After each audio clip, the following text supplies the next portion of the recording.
The dame walked in with a fire in her cigarette and a tremor in her voice, a rare combo in those parts. "My diamonds, Mr. Mallory, they're gone," I sighed, rubbed the ache in my jaw.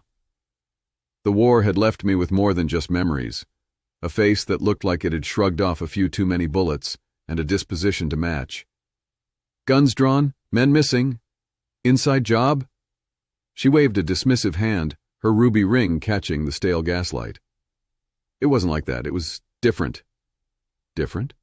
In this town, different usually meant a dame spilling her diamonds for a fancy fedora. This one was genuinely agitated. "Different how, doll?"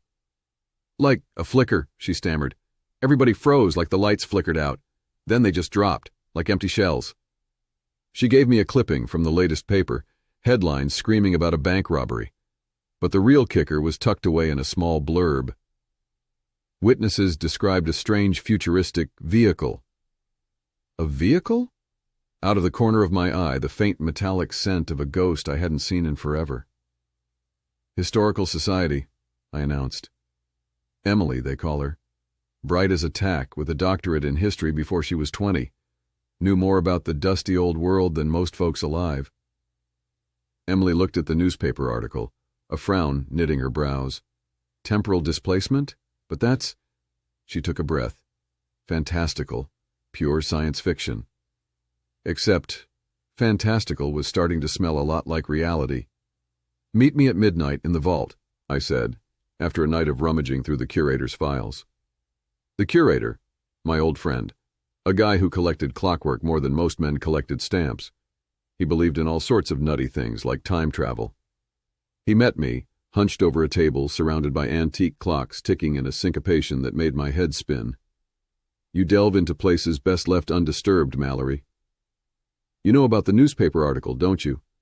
"And more," he said, his voice raspy. "There's a nexus here, hidden beneath this entire building. A device." He pointed at a clock made from gears and copper. "Can open pathways through time itself." Was he right? Had I stumbled into a world beyond reason, or was it just another case of a city gone mad, a dame with a grudge and a whole lot of smoke and mirrors? I'd come to find out it wasn't logic, not anymore.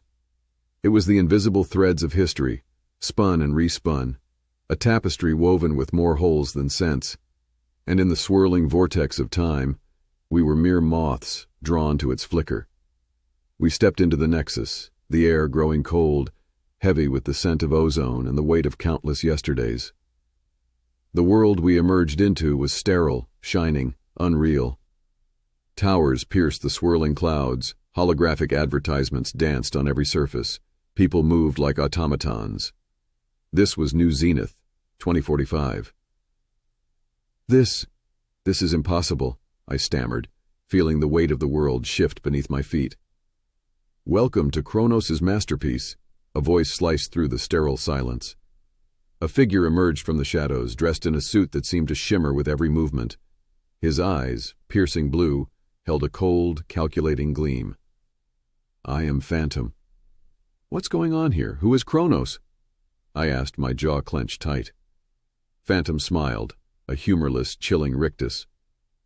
"Kronos is tomorrow, Mr. Mallory, and we are rewriting history to make it our own.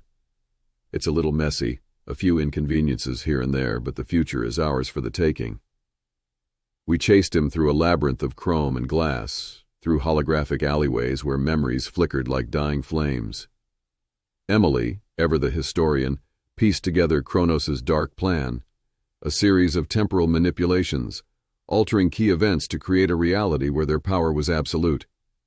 We cornered Phantom, panting, in an immense chamber of swirling energy. It pulsed with a raw power that made my skin crawl, a time vortex, the nexus of Kronos' manipulations. "I understand my pursuit of this." He looked away, his shoulders slumping. "But I can't return to my own time, not with Kronos as they are. I won't let them rewrite history, even if it means I'm trapped in this distorted reality forever."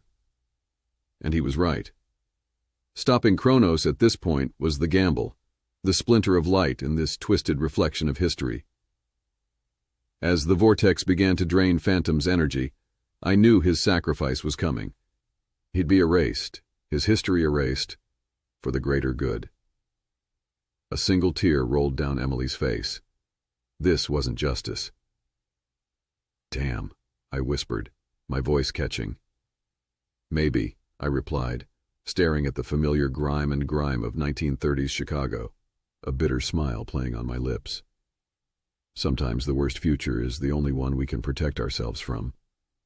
We'd saved the world, but at what cost? As the city hummed around us, I realized something was off. Something was changed. The faint scent of ozone lingered, a reminder of the impossible journey. Had we, in our very act of saving, begun to unravel the delicate threads of time that bound us all?